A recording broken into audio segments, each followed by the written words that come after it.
ہماری گفتگو کا عنوان مدارس امت مسلمہ کے لیے سرچشمہ حیات ہے۔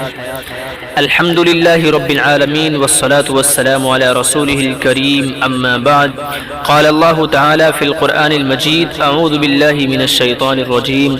اقرأ باسم ربک الذی خلق خلق الانسان من علق اقرأ وربک الاکرم الذی علم بالقلم علم الانسان ما لم يعلم۔ میرے بھائیوں، عرب ایک امی قوم تھی جس کو قرآن مجید میں خود کہا گیا ہے، یہود کی زبان سے لیس علینا فی الامیین سبیل، ہم عرب کے باشندوں کے ساتھ کوئی معاملہ کریں، کوئی زیادتی کریں، ان کے مال پر قبضہ کر لیں، غصب کر لیں، ان کو ایذا پہنچائیں، ہم سے کوئی مواخذہ نہیں ہوگا، اس لیے کہ وہ جانوروں کے حکم میں ہیں۔ جانور کو اگر کوئی استعمال کرے، مار دے، تکلیف پہنچائے تو کوئی محاسبہ نہیں ہوگا۔ اور ایک ایسی قوم جس کو امیین کے لقب سے یاد کیا گیا ہو اور قرآن مجید میں اس کا ذکر کر کے اس کو قیامت تک کے لیے باقی رکھا گیا ہو۔ ایک ایسے شہر میں کہ جہاں قلم ڈھونڈنے سے ملتا، مکہ مکرمہ میں شاید 3-4 گھروں میں قلم مل سکتا تھا، اور پھر ایک ایسی شخصیت پر، ایک ایسے انسان کامل پر، اور ایک ایسے اللہ کے محبوب بندے پر کہ جو دنیائے انسانیت کو نجات دینے کے لیے مبعوث ہوا ہے، اور جس کو علم کے دریا بہانے ہیں اور علم کے خزانے زمین سے اگلوانے ہیں، اور جس کو ذہانت اور قوت مطالعہ اور تحقیق و تحقیق کی آخری معراج تک پہنچانا ہے، وہ خود امی ہے، اس پر یہ آیت نازل ہوتی ہیں۔ میرے بھائیوں، اس امت کا دامن علم سے باندھ دیا گیا ہے، اس امت کا دامن علم سے باندھ دیا گیا ہے، اور اس امت کے لیے گویا یہ بات اللہ تعالیٰ کی طرف سے طے کر دی گئی ہے۔ ان آیتوں کے ذریعے کہ پہلی وحی جو نازل ہوتی ہے اس میں نہ عقائد کے بارے میں کچھ کہا جاتا ہے، نہ ان چیزوں کے بارے میں جو بنیادی چیز ہیں جن پر اسلام کی بنیاد قائم ہے، نہ عبادات کے متعلق کہا جاتا ہے، نہ معاملات کے متعلق کچھ کہا جاتا ہے، اور نہ وہاں کے رسوم کے خلاف کچھ کہا جاتا ہے، نہ جاہلیت کے خلاف کہا جاتا ہے۔ وہاں جو پہلی بات کہی جاتی ہے، پہلا لفظ جو بولا جاتا ہے، حضرت جبرائیل علیہ السلام جس کو ادا کرتے ہیں، آپ سے ادا کروانا چاہتے ہیں، وہ ہے اقرأ، پڑھ۔ میرے بھائیوں، یہ ایک انکشاف، یہ ایک حیرت انگیز چیز کہ سوچنے سمجھنے والے انسان کو بڑے تفکر اور تدبر پر اور ذہانت پر اور نقطہ شناسی پر آمادہ کرتی ہے، مگر چونکہ جو چیز زیادہ پڑھی جاتی ہے، نظر سے گزرتی ہے، اس پر غور کرنے کی ضرورت نہیں سمجھی جاتی یا نوبت نہیں آتی، اور سب سے پہلے یہی آیتیں پڑھی جاتی ہیں، اسی سے بسم اللہ ہوتی ہے، اسی لیے اس پر بھی غور کرنے کی ضرورت نہیں سمجھی جاتی یا نوبت نہیں آتی۔ قرآن کریم کی پہلی آیت کے ذریعے اس امت کا قرات یعنی پڑھنے سے دامن باندھ دیا گیا ہے، لیکن اس کے ساتھ ایک شرط یہ ہے کہ علم اور اسم دونوں کو جمع کیا گیا ہے۔ دنیا کی یہ بڑی نقمت اور بڑی بد نصیبی ہے، اس کو امریکہ اور یورپ میں اور ترقی یافتہ دور میں دیکھا جا چکا ہے کہ علم کا رشتہ جب اسم سے ٹوٹ گیا ہے تو وہ علم نہیں بلکہ جہل بن گیا ہے، اور جہل نہیں بلکہ جہل آموز چیز اور انسانیت سوز چیز اور حقائق کو بھلا دینے والی اور آخری درجے میں خدا فراموش بنا دینے والی چیز بن گیا ہے۔ یہ ایک ساحہ ہے دنیا کا۔ آج علم نافع کیوں نہیں رہا؟ آج علم فائدہ کیوں نہیں پہنچا رہا؟ علم جو آج مفید نہیں ہو رہا ہے، نافع نہیں ہے، وہ اس وجہ سے ہے کہ علم ہے لیکن اسم نہیں ہے۔ اللہ تعالیٰ نے علم کو اسم کے ساتھ جوڑا تھا اور دونوں کا دامن باندھ دیا تھا، اور علم کو اس کے ساتھ مربوط کر دیا تھا۔ جب علم اسم سے محروم ہو جائے گا اور پھر محروم ہی نہیں باقی ہو جائے گا، اس اسم کے خلاف وہ بغاوت کرے گا، انکار ہی نہیں بلکہ وہ اس کو پردہ وجود سے ختم کرنا چاہے گا۔ وہ علم وحشت آمیز نہیں، وحشت انگیز نہیں بلکہ وحشت آموز بن جائے گا، اور ظلم کا دریا بہانے والا اور ظلم کی آگ لگا دینے والا بن جائے گا۔ اور جو کچھ فساد ہم کو آج یورپ و امریکہ میں نظر آ رہا ہے، وہ سب اس وجہ سے ہے کہ علم کا رشتہ اسم سے ٹوٹ چکا ہے، اور اب علم وہ علم نہیں ہے جو انسانیت پیدا کرے، بلکہ وہ علم ہے کہ جو درندگی پیدا کرے، وحشت پیدا کرے، سبعیت پیدا کرے، صفاقی پیدا کرے، نفس پرستی پیدا کرے۔ مدارس امت مسلمہ کے لیے کیوں ضروری ہیں؟ جہاں تک مسلمانوں کا امت مسلمہ کا تعلق ہے اس کا تو دامن باندھا ہوا ہے، بلکہ یوں کہا جائے کہ اس کا دامن تو باندھ دیا گیا ہے۔ اس کے لیے تو شرط ہے کہ اس کی زندگی کا آغاز، اس کی شعوری زندگی کا آغاز کم سے کم اقرا یعنی قرات کے عمل کے ساتھ ہو، اور اسم کے سائے کے نیچے ہو، اسم زبانی اسم الہی کے سائے کے نیچے ہو، اور وہ اس کی سرپرستی میں ہو، اس کی رہنمائی میں ہو، اس کی رفاقت میں ہو۔ تو جہاں تک امت مسلمہ کا تعلق ہے اس کے لیے تو مدارس اس لیے ضروری ہیں کہ یہ مدارس اس کی زندگی کا سرچشمہ ہے، اور اس کو اسلام کے راستے پر ڈالنے والے ہیں، اسلام کو سمجھانے والے ہیں، اسلام پر عمل کرنے کی ترغیب دینے والے، اور پھر زمانے میں جو تغیرات پیدا ہوتے ہیں ان تغیرات سے جو مسائل پیدا ہوتے ہیں، بلکہ مسائل پیدا ہوتے ہیں، تناقضات پیدا ہوتے ہیں، امتحانات پیدا ہوتے ہیں، ان کا علاج بھی بتلانے والے ہیں۔ جہاں تک امت مسلمہ کا تعلق ہے، علم تو اس کے لیے سانس کی طرح ہے، زندگی کی طرح ہے، روح کی طرح ہے، لیکن شرط یہی ہے کہ علم اسم الہی سے مربوط ہو اور اسی کی رہنمائی میں ہو۔ اور پھر انہی آیتوں میں خیال فرمائیے کہ غار حرا میں یہ آیتیں نازل ہو رہی ہیں، ایک امی نبی پر، ایک شہر امی پر، بلد امی میں،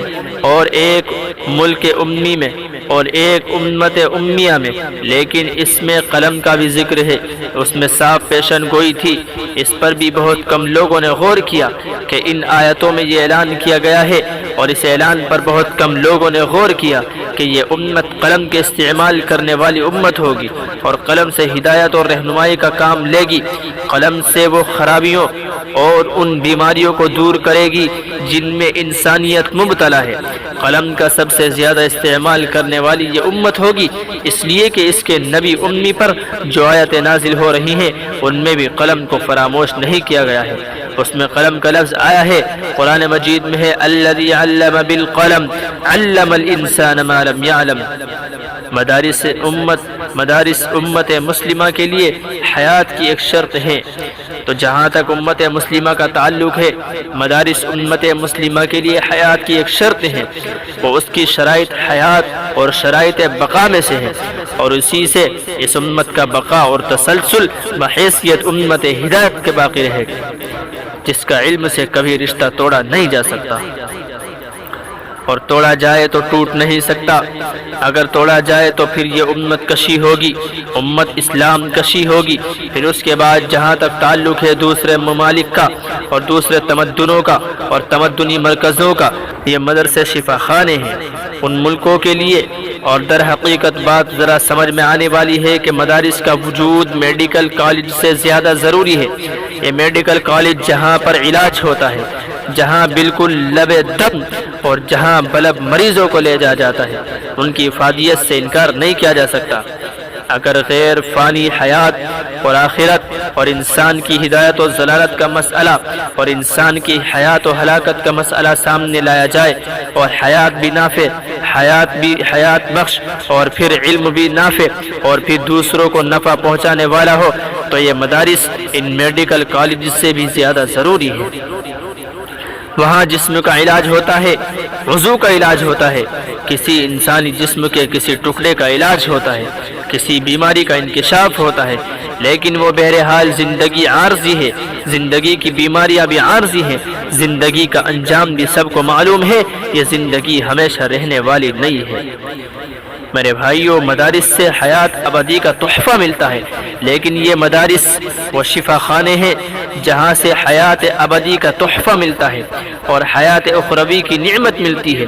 اور انسان کا خدا سے ربط قائم ہوتا ہے، مخلوق کا ربط خالق سے قائم ہوتا ہے، مرزوق کا ربط رازق سے قائم ہوتا ہے، مجبور کا ربط قادر مطلق سے قائم ہوتا ہے، اور یوں سمجھیے کہ انسان اس کے ذریعے سے بامعانی بنتا ہے اور ایک زندگی کی ضرورت ثابت ہوتا ہے۔ اس لیے اگر انصاف ہو، سلامت فکر ہو، اور حکومت تعصبات سے پاک ہو اور حقائق کو سمجھنے والی ہو، تو خود تو خود ان مدارس کو قائم کرنے کے لیے انتظامات کرنے چاہیے، اور بلکہ اس کے لیے ضد کرنی چاہیے اور اس کے لیے اس کو احکام جاری کرنے چاہیے۔ اگر ہمارے ملک میں یا کسی ملک میں یا یورپ و امریکہ کے کسی ملک میں بھی یہ حقیقت پسندی پیدا ہو جائے اور انسان کے آغاز و انجام پر اس کی نظر ہو اور آسمانی کتابوں پر اور آسمانی تعلیمات سے وہ واقف ہو اور کم سے کم یہ سمجھے کہ حیات فانی ہے، اور چاہے کتنے ہی سال کی ہو، 100 برس کی ہو یا اس سے زائد کی ہو، اس کے بعد پھر فنا ہے، آگ میں جل جانا ہے یا مٹی میں چھپ جانا ہے یا پانی میں بہہ جانا ہے۔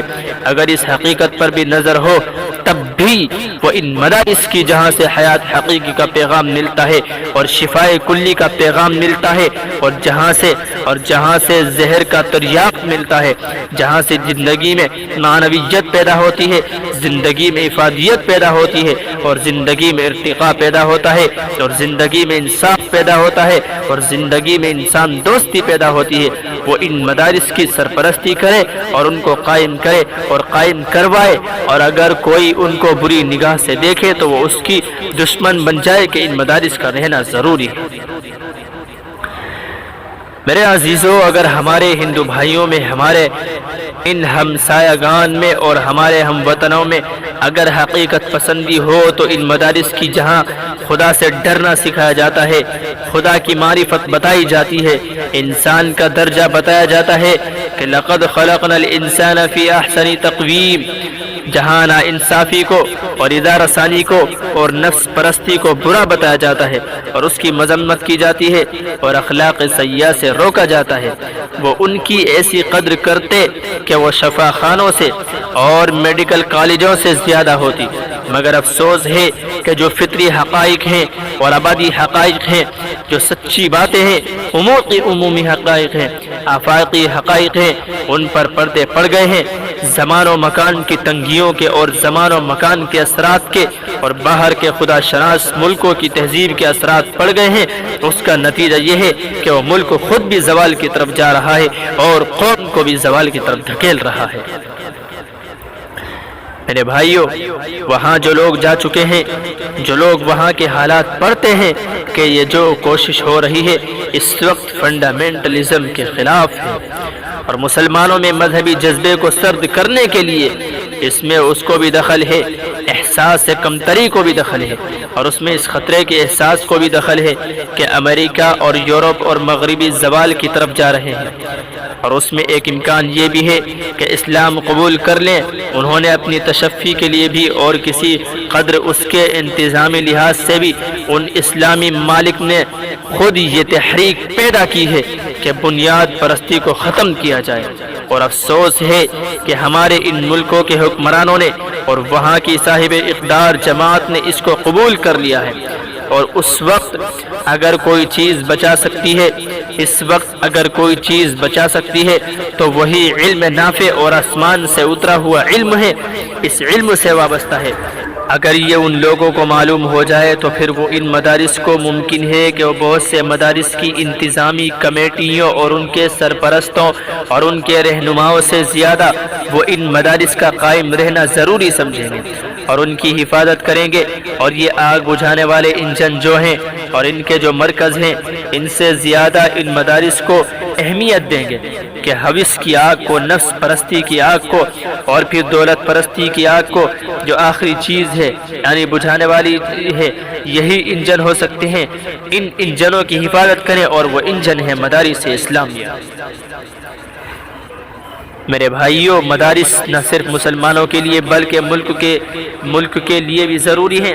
یہ بات ایک امت مسلمہ کے نقطۂ نظر سے اور اس کی ترجمانی کرتے ہوئے بھی اور اس کا ربط بتاتے ہوئے بھی اور اس کے ساتھ ساتھ پورے ملک کی آبادی کا جہاں تک تعلق ہے، ان کا ان مدارس کے بارے میں جو نقطۂ نظر ہونا چاہیے، تأثر ہونا چاہیے اور فیصلہ ہونا چاہیے، اس کو بھی سامنے رکھ کر کہی گئی ہے کہ مدارس نہ صرف مسلمانوں کے لیے ضروری ہے بلکہ ملک کے لیے بھی ضروری ہے، وہاں کی آبادی کے لیے ضروری ہے، وہاں کے مستقبل کے لیے ضروری ہے، وہاں کی کامیابی اور ترقی کے لیے ضروری ہے۔ اگر وہ ملک آدمیوں کو دیکھنا چاہتا ہے کہ آدمی آدمی کی طرح رہے، آدمی بھیڑیا نہ بن جائے، آدمی کتا اور سانپ بچھو اور جانور اور حیوان نہ بن جائے، تو اس کے لیے ضروری ہے کہ اس طرح کے مراکز، چاہے ان کا نام آپ مدارس رکھیے، چاہے ان کا نام آپ کچھ اور رکھیے، کسی زبان میں رکھیے، لیکن بہرحال ایسے مرکزوں کی ضرورت ہے۔ ہماری حکومت کو چاہیے کہ مدارس کی حفاظت کرے، مدارس کے زوال کی نہ سوچے، بلکہ مدارس قائم کرے۔ دعا فرمائے اللہ تعالی مدارس اسلامیہ کی حفاظت فرمائے اور ہم سب کو اپنے مدارس کی حفاظت کرنے کی توفیق عطا فرمائے۔